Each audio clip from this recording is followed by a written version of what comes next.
Directing The House. No dialogue sequence by Ashley Hoskins. Written by Ashley Hoskins and Jim Hill. Scene description, non dialogue. The scene that I picked to direct for the non dialogue sequence is scene number 2, Interior Supermarket Day. This scene starts with David walking down the aisle of the supermarket, looking for the Ouija board. When he finds the Ouija board, he starts to get super nervous because he understands that that's the first step for what is coming next. That is, talking to the ghost. So, in order for having the guts of buying the game board, he listens to the voicemail from work. After listening to that, he takes a deep breath and grabs the Ouija board. Then he looks to the price and opens his wallet, where there's only $1 and a well-filled plastic bag. He grabs a plastic bag from his wallet and looking to both sides, he puts the Ouija in the shopping bag and leaves quickly the supermarket. The essence of this scene. The essence starts with David being scared. His plan involucrates talking to a non-living spirit that could be against him. He got to the level of thinking about that option because of the fact that his boss is only going to give him this last opportunity of selling a house in order to keep his job. That's why, before grabbing the game, he decides to listen to the voicemail, because the only reason why he's doing it is because he doesn't want to be fired, which brings us to the next point, that is, that he doesn't have any money. David hasn't sold a house in 2 years, and because they work by commission, he only makes the minimum wage, which is $7.99 the hour. He only has money for renting a small apartment and eating every month. So selling this house is not only going to prevent him of getting fired, but it's also going to make him earn a lot more money because of commission. And this brings us to the next point, that is moral values. An important moment of this scene is that he is not going to buy a Ouija board. He's going to steal one because he doesn't have any money. This goes against his morality. Because of all mentioned before, he decides to break his morality and accept that that's what he needs to do in order to be successful, which takes us to the next point, that is acceptance. The previous facts motivate him enough so he can accept the fact that he needs to break his morality and steal the game if he wants to be successful.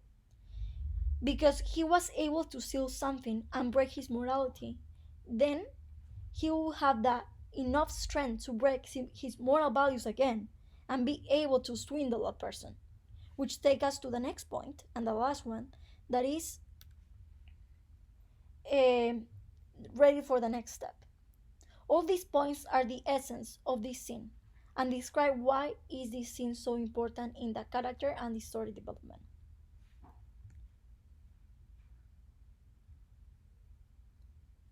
Breaking down David.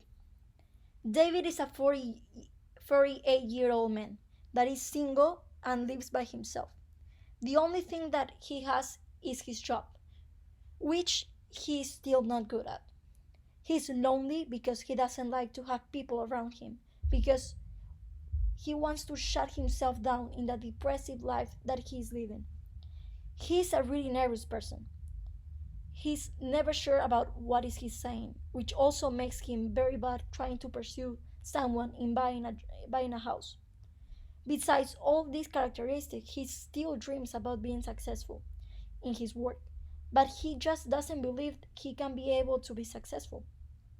He doesn't have any life goals. He doesn't pursue anything. He wakes up every day, dress up, and go to work. There's nothing that keeps him awake and nothing he will try his most to get it. He's really insecure about his acts and thoughts, and he is used to following a everyday schedule that remains the same. When the story starts, and this scene, and when the story starts, and of course in this scene as well, this is David. But as the story develops, David's personality makes an extreme twist, which eliminates all these characteristics and make him, and now David in the future, after the next scene, before after this one, he's gonna be secure, he's gonna be full of goals, talkative and happy. Mise en scene. So we start with the props. So basically, we don't need a lot of props for this scene just because we're already in a supermarket, so the aisles are gonna be already full. One thing that we need for sure is a Ouija board because it's the main characteristic of this scene, um, and we need to accommodate it between the other board games. I also would like to bring some other stuff from the other world, some other type of game from the other world, so they can add to the type of aisle that we are looking to. Then the shopping cart. The good thing is that we are shooting in an actual supermarket, so the shopping cart is something that the supermarket will allow us to use. So it's not something that we need to bring, but it's something that we need to have for sure in the moment. Then the wallet. Uh, the wallet needs to be a little bit broken, and it needs to be big enough to fit a plastic bag inside and a dollar bill, of course. So that wallet is gonna have a dollar bill, and it's gonna have the plastic bag that is our next prop. That it needs to be really well full in order to be something that can fit in a wallet, right? Going to the next one is makeup. The scene before this one, David is in his office after sleeping for only an hour and drinking all night. And after he gets the idea of selling this house and how he's gonna sell this house, he basically just grabs his jacket and leaves, and his wallet, right? So basically, the makeup needs to represent that, needs to represent a night of thinking, a night of not sleeping, and a night of drinking. So I was thinking of black eyes are really important. He needs to be have a really like meaningful black eyes, like in this picture over here. His hair needs to be messy, representing that he like really didn't look to himself in the mirror, and he just like grabbed his stuff rapidly and he left. Also, like in this picture, right? Then in the costume also needs to represent that, like a knight sleeping with his costume, and of course it needs to represent his monetary circumstances in that moment. So that's why I thought about an old suit. He's gonna be wearing an old suit just because he also works in an office, right? So he must have a suit, but suits are expensive, so that's the reason he only have one that is kind of all a dirty. Then he has his dirty shirt and all shoes. So all of them can complement to the visual effect that it's gonna have of having him really tired with an old suit, walking down an aisle of a supermarket with super bright lights, so we can have like the both reflecting. Then blocking. So for the blocking of this scene, we're gonna have only two full shots, and then the rest are gonna be close-ups and middle close-ups, because this scene is really sensitive, and it's a moment of acceptance and a moment of like breaking the law. The first time that he's actually gonna break the law is in this scene, so that's why we wanna see his face, and we wanna see that it's actually something hard for him to do, but it's something that he must do in order to be successful and in order to not be fired, right? So that's what we want to represent in this scene. So first we start with a full shot of kid walking down the aisle. Then when we get to the Ouija board, we go to a close up of the Ouija board. Then we go to a middle close up of him listening to the voicemail, a close up of the phone. Then a close up of his face again, accepting the fact that he's gonna do it. Then a close up of him grabbing the Ouija. Then he pulling out his wallet. This is really important. We need a close up of the wallet, and then a close up of his face, seeing his wallet and like looking that he actually doesn't have any money and that he's gonna actually steal the Ouija. So he grabs the bag. Then we have a medium close up of he hiding the Ouija board, and of course a close up of the Ouija board being hide. and then we go back to our full shot of him leaving the shop as nothing happened, right? Then lighting. As I mentioned before, we're gonna use natural lighting of the supermarket, which normally supermarkets and the one that we are gonna use at location has a really high and bothering type of light. So I think that this is super important for the scene because it adds a lot, showing like a bright and like happy place, and his costume and makeup and his way of acting is like completely opposite. He's like depressed. He doesn't have any emotions. He doesn't have any colors. It's like, and I think that it goes really perfectly to show what we want. Location. So for our location, we talked with Thais Morga that she works in Target. We talked to her manager and we got all set up for having a few hours, not a long time, but a few hours of shooting. Of course, we have certain restrictions that we need to follow in order to keep the people like to not stop the people of like going through the aisle and not stop them of buying. But the good thing is that we are gonna be able of like shooting actually in a supermarket, so we don't need to create something else. Working with my actor. So my actor is Jack Carroll. The way that I work with him and I have been working with him in the rehearsals is that we sit together. We first read the script. After reading the script, we analyze it, right? We think about like in general like the story analysis and then the character development analysis, and then we go like we go exactly to the scene analysis.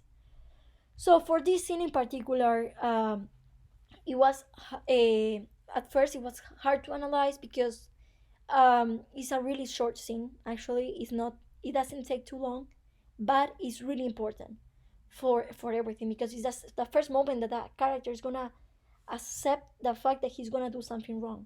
So that's like why it's so important, and that's what I will do with the actor, like analyze the scene in particular and be like, okay, why do you think that this is important, and how do you picture that David will react to these circumstances, right? So also talking about the essence that it was what I was mentioning before, that the essence of like the different steps that David is taking, and and the thoughts that David has in his head about what is happening and what is he gonna do. So I basically I like not to talk first, right? I like to sit with my actor, with Jack. He's a really talkative guy and he's really good analyzing things, so he's a really good actor to work with. So I like to sit in with him and be like, "Hey, Jack. Okay, so after we read the scene, what are your thoughts about David? What do you think he purposes in this scene? Why do you think this scene is important? What do you think? Why do you think the reason why? Why do you think he's still in the Ouija? And why do you think he is actually stealing something? And so on. So we can like break down the scene and break down the essence and together, more than me telling him, hey, the essence of the film of the scene is this and this and this. He actually gets the essence by himself, and me and myself as a director is more like dragging him to that place, right? And like guiding him through the essence of it. And if he has any questions in particular, I'm also here to answer them.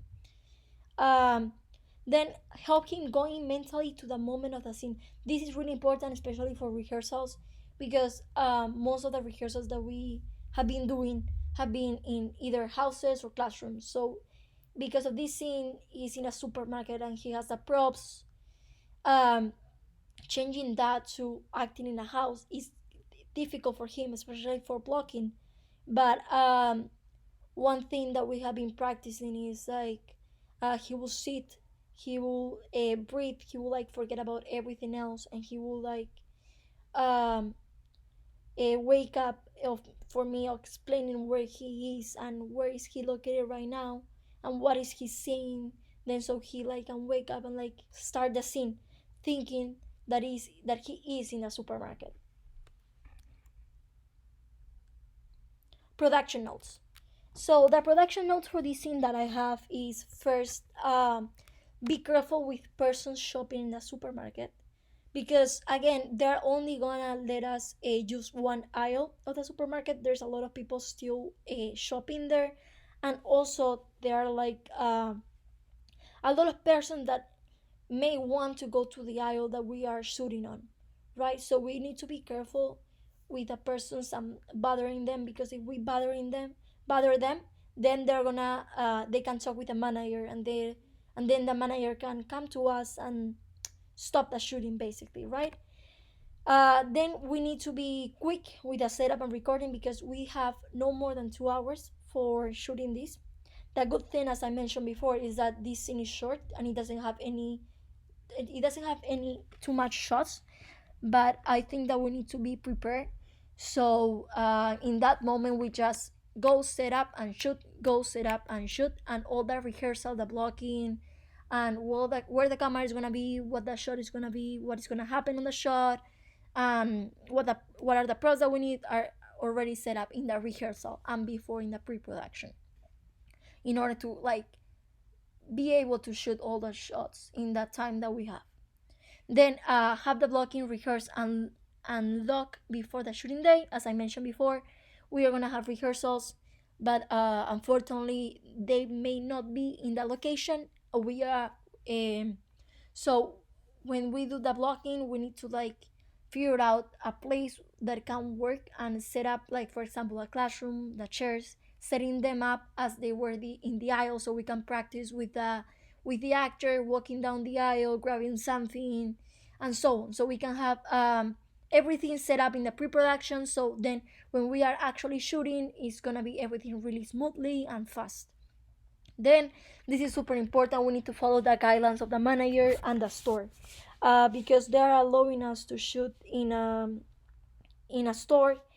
They gave us a contract, they gave us a list of things that we must do in order to like to shoot there, right? We basically were able to shoot in this supermarket because of our friend working there, because normally the supermarket doesn't give the chance of cinema students to shoot there.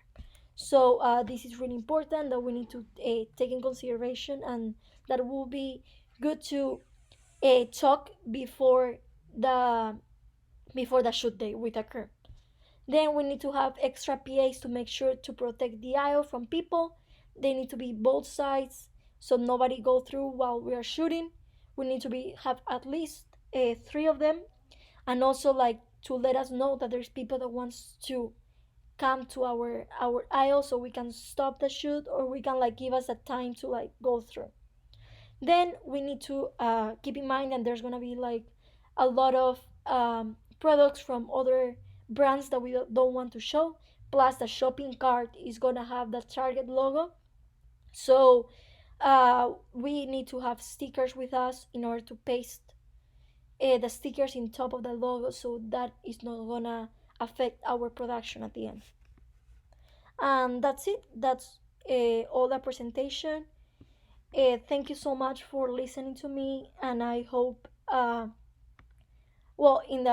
hope in the future we are able to shoot this, because our group worked too hard in pre-production, and I think that we had everything set up for most of the scenes. So it's good that we practice the pre-production, and it's good that we have already everything done, so in the future when we want to actually shoot this, we are able to. So thank you so much, and that's it. Scene number 2.